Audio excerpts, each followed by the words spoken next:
ایک بات یہاں پر میں خاص طور سے اور توجہ دلانا چاہتا ہوں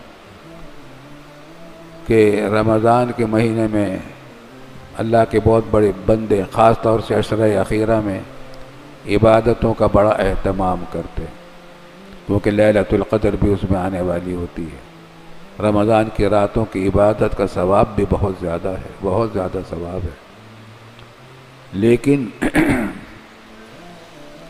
ان راتوں میں بہت بڑی تعداد شاپنگ میں لگی ہوئی ہوتی ہے۔ عید کی شاپنگ، بازار بھرے ہوئے ہوتے ہیں شاپنگ والوں سے، شاپنگ سینٹر کھلے ہوتے ہیں، رات بھر کھلے رہتے ہیں، عورتیں اور مرد، بلکہ بسا اوقات اتنا رش ہوتا ہے کہ عورتیں اور مردوں کا امتیاز بھی مشکل ہو جاتا ہے، ایک دوسرے سے کھوے سے کھوا چلتا ہے۔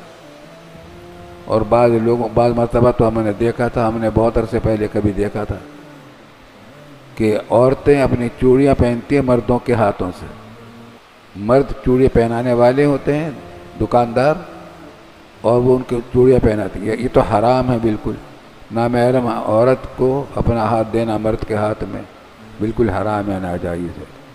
اس سے اہتمام کرنا چاہیے۔